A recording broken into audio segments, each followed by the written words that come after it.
శ్లోకం భగవద్గీతలో. ఇప్పుడు జరిగేది ప్రపంచంలో ఇదే, పరధర్మాన్ని ఆశ్రయించడం అంటే. చెప్తున్నాడు, శ్రేయా స్వధర్మో విగుణక పరధర్మాత్మనిష్ఠిత స్వధర్మే నిధనం శ్రేయక పరధర్మో భయావక పరధర్మో భయావకం. బాగా చెప్పాడు చూడండి, శ్రేయా స్వధర్మో విగుణక పరధర్మాస్వనిష్ఠిత స్వధర్మే నిధనం శ్రేయక పరధర్మో భయావక.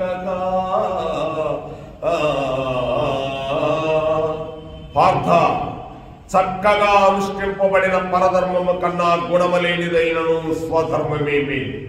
ఇంత బాగా చెప్పాడు చూడండి, అట్టి స్వధర్మాచరణమనందు మరణము సంభవించను మేలే, పరధర్మం భయంకరమైనది, ఆచరణ కలుషితమైనది. ఎలా చెప్పాడు చూడండి, ఇది చాలా ఇంపార్టెంట్. ఇప్పుడు చూడండి, తన ధర్మాన్ని వదిలేసి పరధర్మాలకు వెళ్ళిపోతున్నారు. భయంకరమైనది ఆ ధర్మం, ఎన్నో కట్టి కుడిపేస్తుంది ఆ ధర్మం లాస్ట్కి. కాబట్టి నీ ధర్మంలో మరణము సంభవించిన మేలు, అంటే నువ్వు చేసే ధర్మంలో మరణం సంభవించిన మేలు. అందుకే ఛత్రపతి శివాజీ గారి పరధర్మాన్ని ఏమాత్రం ఆశించకుండా స్వధర్మంలో మరణం మేలే అని చెప్పి ఆయన ఈ జాతిని రక్షించింది. అందుకే ఆయన ఛత్రపతి శివాజీ కొడుకుని ఎంతో హింస చేస్తే ఆ ధర్మంలో చేరమంటే ఈ శరీరం పడిపోయినా నేను జారనన్నాడు. అలాగా ఆయన హింసకు పాలైపోయినా కూడా ఈ ధర్మాన్ని వదల్లా. అందుకే మనందరం నిలబడి ఉన్నాం. ఈరోజు మన బ్రిటిష్ సామ్రాజ్యం ఈ దేశానికి వచ్చింది పరిపాలనకి. వాళ్ళు పరధర్మంలో చేరమని ఎంతో మందికి ఈ భారతదేశంలో ఆ రోజు బియ్యం ఇచ్చి దుప్పట్లు ఇచ్చి వాళ్ళు చేర్చుకున్నారు. అందుకే ఈరోజు పరధర్మానికి వెళ్ళిపోయారు. అటువంటి ధర్మంలో అంత నీచమైన ధర్మం అది చాలా ఈజీ, దానికి ఏం అవసరం లే.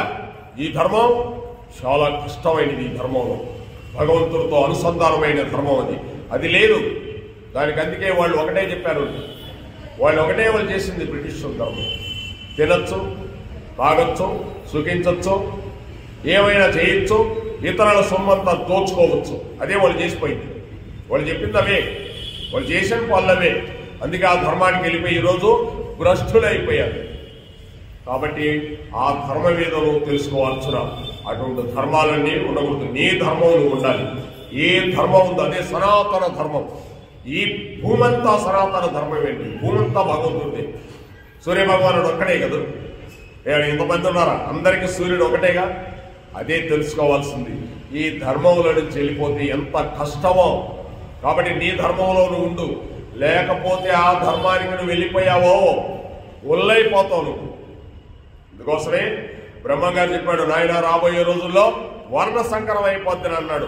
వాడు వీడు వాడు పెళ్లి చేసుకుంటారు, ఎందుకు పనికి రాకుండా అయిపోతారు, ఎవరు ఎలాంటి బిడ్డలు పుడతారో తెలియదు, ధర్మం నశించిపోద్ది, స్వధర్మం అంతా లేకుండా పరధర్మానికి వెళ్ళిపోతుంది అని చెప్పారు. అందుకోసం ఇది చాలా ఇంపార్టెంట్ అయిన ధర్మం. ఇది భగవంతుడు చెప్పింది. అటువంటి ధర్మాన్ని ఎన్నడూ వదలకూడదు. కష్టాలు తెచ్చుకోవటమే. కాబట్టి వీళ్ళు పోయి వాళ్ళు చేసుకోవటం, వాళ్ళపై వీళ్ళు చేసుకోవటం చాలా కష్టం. అందుకే ఆ ధర్మంలోకి వెళ్ళిపోయిన వాళ్ళు ఎన్ని కష్టాలు పడతారో అమాయకంగా. వాళ్ళకి ఆ ధర్మం అంటే విచ్ఛిన్నం చేసేస్తుంది. ఆ ధర్మం పాతాలని దొరికేస్తుంది. బ్రిటిష్ వాళ్ళు ఈ దేశానికి వచ్చినప్పుడు ఏం చేశారు? మన పాదాలు పట్టుకున్నారు, మన కాళ్ళు పట్టుకున్నారు. అయ్యా మేము వ్యాపారం చేసుకుంటానన్నారు. కాళ్ళు పట్టుకొని జుట్టు పట్టుకొని ఇస్త్రీ అవతలేశారు మనం. అటువంటి ధర్మం అది. అటువంటి ధర్మంలోకి వెళ్తే నిన్ను ముందు భలే చూస్తారు, తర్వాత నీ చుట్టూ పట్టుకొని కాళ్ళ కింద కూర్చోబెడతారు, తొక్కి పెట్టేస్తారు. అటువంటి ధర్మానికి నువ్వు వెళ్ళగాకు. నీ ధర్మంలో స్వధర్మంలో మరణము సంభవించిన మేలే అచ్చున అది. కాబట్టి కృష్ణ పరమాత్ముడు మామూలుగా చెప్పడండి, దీంట్లో చాలా అర్థం ఉంది. నేను చెప్పింది అర్థం. రకరకాల వ్యవస్థకి వెళ్ళగలదు, రకరకాల మతాలను ఉంచండి దాంట్లో. కానీ నీ ధర్మాన్ని వదిలేటు పోయావో అయిపోయినట్టే నీ జీవితం, క్లోజ్. ఇక నువ్వు ఎక్కడ పడిపోతావో కూడా తెలియదు, అధాములలో పడిపోతావు అంతే. ఇక్కడ లేకలేదు. అందుకోసం